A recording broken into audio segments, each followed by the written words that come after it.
পর্যটন কেন্দ্র নাম শোনেন আপনারা? বাংলাদেশে বিভিন্ন জায়গায় পর্যটন কেন্দ্র করা হচ্ছে। পর্যটন কেন্দ্রের অপর নাম কি বলেন তো দেখি, জানেন কিনা আপনারা? বাংলাদেশে, মাফ করবেন, একটা পর্যটন কেন্দ্রের নাম বলেন যেখানে আমি আমার মা বোনকে নিয়ে যেতে পারবো। একটা পর্যটন কেন্দ্রের নাম বলেন। আমি আমার মা বোনকে নিয়ে যেতে চাই, আমি আমার মাদ্রাসার ছোট ছোট ছেলে মেয়েগুলোকে নিয়ে যেতে চাই। একটা পর্যটন কেন্দ্রের নাম বলেন। তার মানে আজকে পর্যটন কেন্দ্রের নামে ছেলে মেয়েদের অবাধ বেপরদায় চলাফেরা করা। সেখানে আপনি কক্সবাজার যাবেন, নাউজুবিল্লাহি মিন যালিক, আমি আমার মা বোন, আমার স্ত্রীর সন্তানকে সে জায়গায় নিয়ে যাওয়ার জন্য আমি স্বাচ্ছন্দ্য বোধ করি না। একটা মেয়ে সেখানে কিভাবে চলাচল করতেছে, ছেলেটা কিভাবে চলাচল করতেছে, ওপেনলি তারা সেখানে বেপরদায় চলতেছে। তাও তো বেপরদার একটা ধরন আছে। সেখানে আমি আমার মাকে নিয়ে যাই কি করে, আমার বোনকে নিয়ে যাই কি করে? তার মানে যে কোনো জায়গায় একটা গার্ডেন হয়েছে, একটা বাগান হয়েছে, একটা খোলামেলা একটা জায়গা হয়েছে, সেখানে ছেলেমেয়েরা সমানে গিয়ে প্রেম ভালোবাসা করতেছে, বসে বসে গল্প করতেছে, হাতে হাত রেখে বাদাম খাচ্ছে। আচ্ছা বলেন তো, আমি আমার মা বোনকে নিয়ে যাই কি করে? পর্যটন কেন্দ্রগুলো এমন হওয়া উচিত যেখানে কোনো পাপাচারের সুযোগ থাকবে না। শালীনভাবে প্রবেশ করবে, ভদ্রভাবে আসবে, যান সুন্দর একটা জায়গায় আপনি সময় কাটাতে চাচ্ছেন, ভদ্রভাবে শালীনভাবে।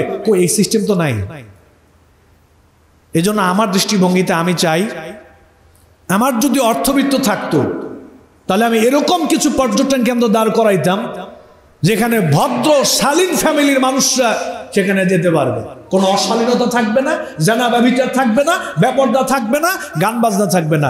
সুন্দর একটা ভালো পরিবার নিয়ে একটু ঘোরাফেরা, পর্দার ভিতরে সুন্দর একটা পরিবেশ থাকবে। করেন না কেন আপনারা? মানে পর্যটন কেন্দ্র মানে হচ্ছে এখানে ছেলে মেয়েদের জন্য উন্মুক্ত করে দাও, এবার তারা তাদের মতো করে এখানে বেপরদায় চলবে, গান বাজনা করবে, পাপাচারে লিপ্ত হয়ে যাবে। নাউজুবিল্লাহি মিন যালিক।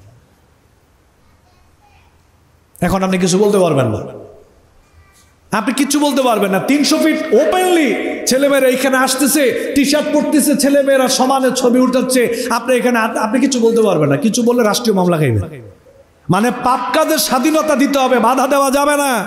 আর আল্লাহ সুবহানাহু ওয়া তাআলা কোরআনুল কারীমে পরিষ্কারভাবে জানিয়ে দিয়েছেন, কুনতুম খায়রা উম্মাহ, তোমরা শ্রেষ্ঠ জাতি। তোমাদের দায়িত্ব কি?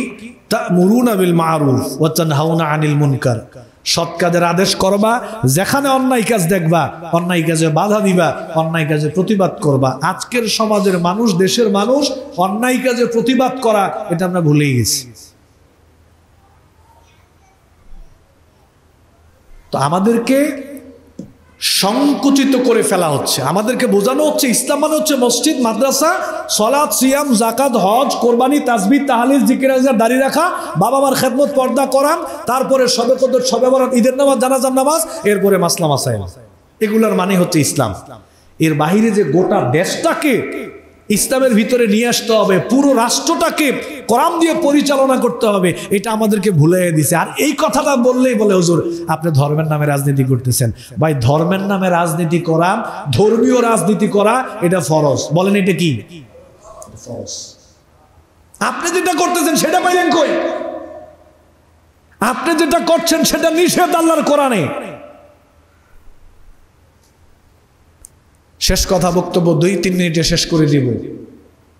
এখানে আমরা যারা আছি আমরা সবাই মুসলিম, আমরা চাই সবাই জান্নাতে যাব, আমরা চাই সবাই জাহান্নাম থেকে বাঁচতে চাই, আমরা চাই আমাদের বাংলাদেশ সবাই মিলে আমরা বাংলাদেশ, আমাদের বাংলাদেশ সুন্দর চলুক, ভালো চলুক। এই বাংলাদেশে আপনার চুরি থাকবে না, ডাকাতি থাকবে না, দুর্নীতি থাকবে না, চাঁদাবাজি থাকবে না, সন্ত্রাসী থাকবে না, গান বাজনা থাকবে না, বেপরদা থাকবে না, বেহায়াপনা থাকবে না, ইনসাফ থাকবে। আমরা তো এরকম একটা সুন্দর বাংলাদেশ চাই, চাই না ভাই? কে চায় না? আমরা সবাই চাই, আমরা সবাই চাই। দ্বিতীয় কথা হচ্ছে, সামনের সময়টা